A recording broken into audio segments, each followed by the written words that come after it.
So perhaps you've heard that Grand Seiko has discontinued the SBGN005 and SBGN003. These have been two of the most popular Grand Seiko pieces that they've produced for years, and have been great for people picking up their first Grand Seiko, and also quartzophobes, who finally chose one of these to accept the quartz watch with. But with these being discontinued, what are the replacements, you may ask?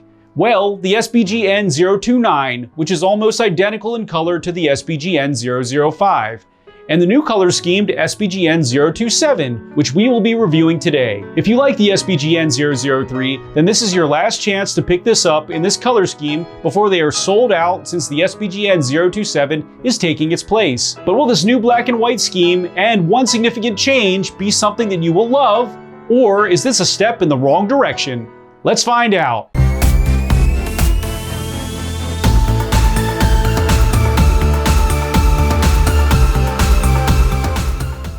What's up everyone, it's Chris with the Little Treasury channel. Welcome back. This is where we bring you original and in-depth watch content at least once per week. If you haven't already, please make sure to hit the subscribe button and hit the notification bell to be alerted as soon as we upload. I'm from Little Treasury Jewelers, which is located in Gambrills, Maryland. And it's where you go when you're in the know. As always, the watches that I review are for sale and can be purchased, so please see the description below to contact us. If you're just joining us now, I'll go over the watch's detailed measurements and features, and then I'll offer my personal opinion at the end. In our last video, I reviewed the elusive Omega Seamaster Professional in green, which is on a huge weight right now, and everyone seems to be after it. This is a very unique green color that is dark and not loud, thus more wearable than some other greens that you see elsewhere. So I recommend checking this one out if you are after a world-class dive watch in general. Wrist check time. I have my Grand Seiko SBGA211 Snowflake on today, and as you know, this is always a fantastic choice to have as a white dial piece in any collection.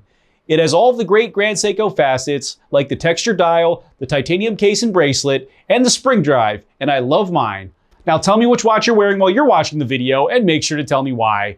Now let's get on to the features. I'll be comparing the SBGN027 to the SBGN003, and will only mention the differences as we go, with this review being focused on the SBGN027 as our subject.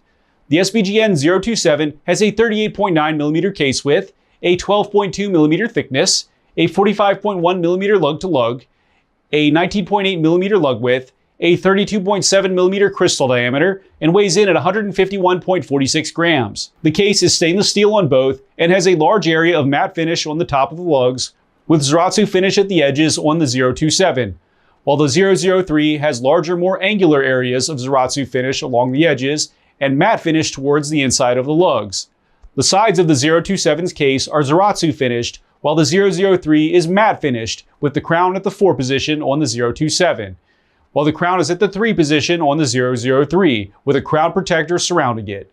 The bezel is in brushed stainless steel with black even numerals for the GMT time. It is stationary and doesn't rotate. The dial is in black and has a subtle radial pattern to it. The indices are rectangular and are high polished with more wedge-shaped indices for the 12, 3, 6, and 9, which also only have lume.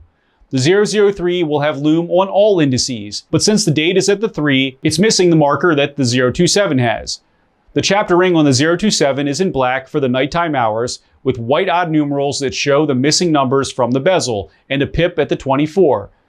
With the opposite section in white with black numerals for the daytime hours. The 003 has no pip at the 24 mark and also has no numerals at all on the chapter ring, and instead has small wedge markers that are lined up with the bezel. Grand Seiko can be found at the top middle portion in white and an applied GS logo above it in white as well. The hour and minute hands are Dauphine style with chopped off tips, with a simple line second hand and a white GMT hand. The 003 has Dauphine style hour and minute hands that are smaller with pointed tips, a similar second hand, but a smaller arrow on the GMT hand. The date window on the 027 can be found at the 4 position and has no frame with a white background and black numerals, while the 003 has the date at the 3 position with a silver frame, black background, and white numerals. GMT can be found in white at the lower middle portion of the 027 and orange on the 003. Lume can be found on the hour, minute, and GMT hands, at the pip above the 12, and on the 12, 3, 6, and 9 markers, while the 003 will have each indice loomed, but smaller areas on the hour, minute, and GMT hands, and no pip above the 12. The case back is closed on both and has the Grand Seiko Lion logo in the center. The movement is Grand Seiko's in-house 9F86 caliber, which is a quartz movement that is accurate to 10 seconds per year.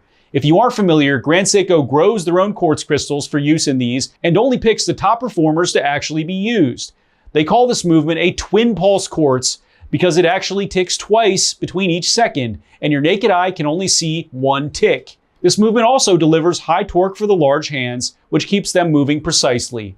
The batteries in these movements typically last for around 3 years. Both bracelets are matte finished and are in 3-link style with a folding pusher style buckle with GS at the top and no micro adjust. The Grand Seiko SBGN027 is now 200 meter water resistant versus 100 on the 003 and can be yours for $3,300, which is a $100 increase over the 003. Now for my personal opinion. I know that many of you complain about the crown and the date being at the 4 position, and in this case, I'm going to disagree and say that it actually looks pretty good. In moving the date to the 4, we now have one more of the more attractive larger dial markers at the 3 position instead of that big date window on the 003. The date is now more subtle as well. The crown tucks in very well at the 4 position here too, and seems to hug the case more.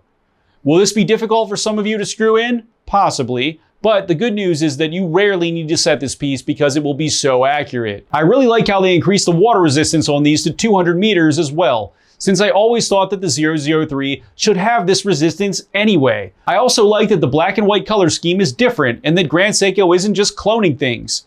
I will go ahead and say that this is actually an upgrade over the 003 and recommend this piece to anyone who is interested in a tough and accurate daily wear piece, or is interested in getting a Grand Seiko with one of the most affordable and bang for your buck options available. Thanks for watching today, everyone. I really hope that you enjoyed the video. And of course, if you did, please make sure to hit that subscribe button, give this video a like, and share with all of your friends and your family members too. I look forward to seeing you next video.